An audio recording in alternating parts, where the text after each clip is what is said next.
Today, we're going to be looking at my very first 2 rolls of expired film, and what best way to see those expired colors than in the most colorful event of the year, the Pride Parade, and Seattle, because I also took one to Seattle. Today, we're going to be talking about the KODAK Color Gold 3 100 ISO with a 36 exposure roll. I'm actually really excited to share with you guys these 2 rolls that I got from my trip to Seattle and as well from my trip or my adventure to the Pride Parade. It is my 3rd year going to photograph, so yeah, it's been a little bit of a tradition, so I'm really excited to share some of these pictures. Unfortunately, not most of the pictures that I took at the Pride Parade came out how I wanted them, but it's okay because I still tried something new and I still had a couple other rolls where I actually got some really great pictures, and we'll actually talk about that a little bit later when I went over to the Pride Parade. So a couple of months ago, I was exploring one of my favorite stores here in the Salt Lake Valley, and that's Acme Camera Co.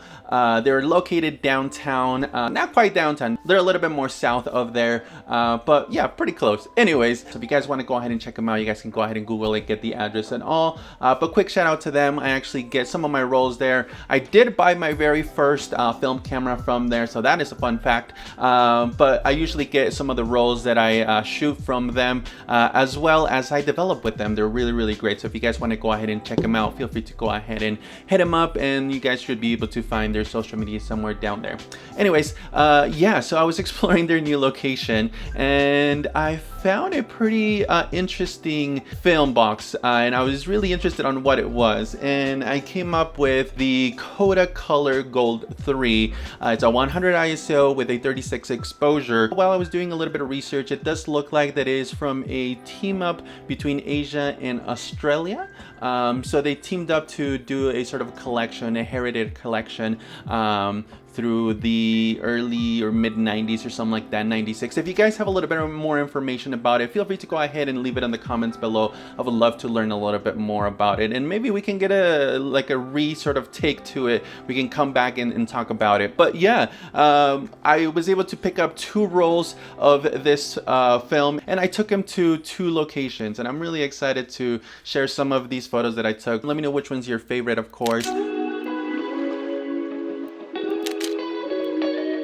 So we embarked in this adventure of 4 days to Seattle. We decided to fly there to make sure that we were able to drive back without having an additional car or an additional thing to worry about. So yeah, we decided to fly, and it's been about over 20 years since I've flown. So yeah, I definitely took a lot of pictures from the airplane window, and yeah, I'll share some of those here.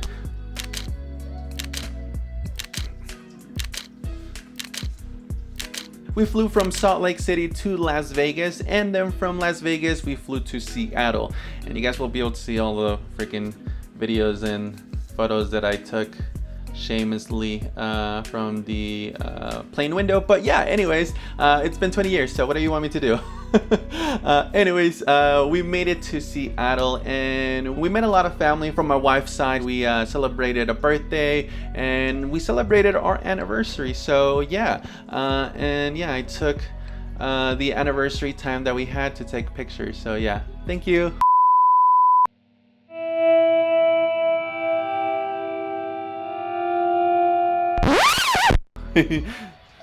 Yeah.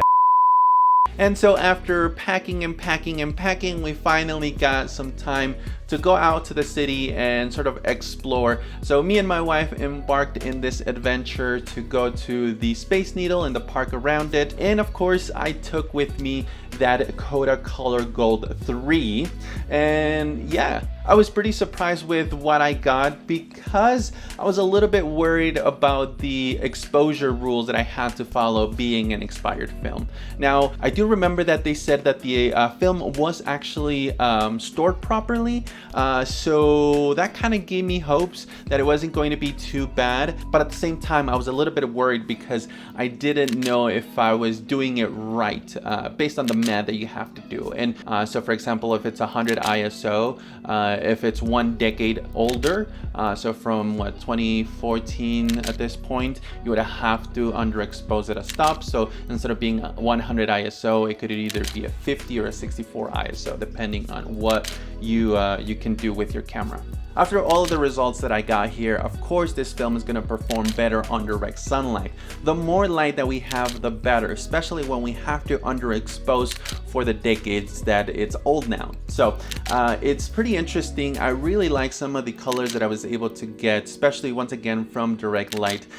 Being a little bit harder, of course, if you shoot in the shadows, just because you're going to have to slow down the shutter, get more light in there. And even I would say that you can get away with a lower f-stop, but of course it's going to be a little bit harder to focus.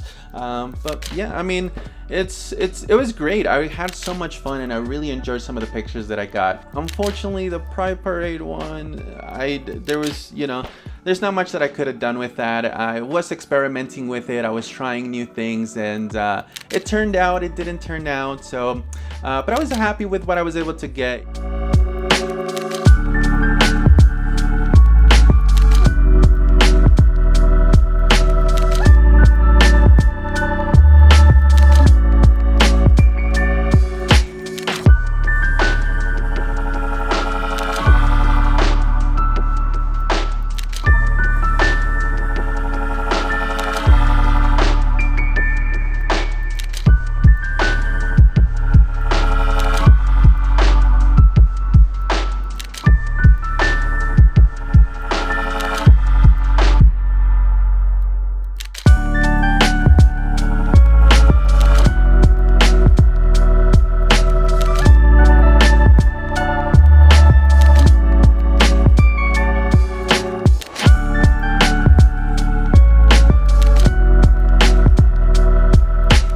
Of course, the trip to Seattle was the one that I liked the most, where I was able to get more proper exposure for some of those images. But yeah, if you guys like this video, feel free to go ahead and hit the like button. I might bring more things like this where we try to shoot more expired film, or just regular film, honestly. I don't know if I'll do it 100 ISO again, just because it's so difficult to be able to shoot at a lower sort of shutter speed based on the settings. Oh, you guys all know all of that. But anyways, guys, thank you so much for checking out today's video. We'll see you guys next time. Peace out.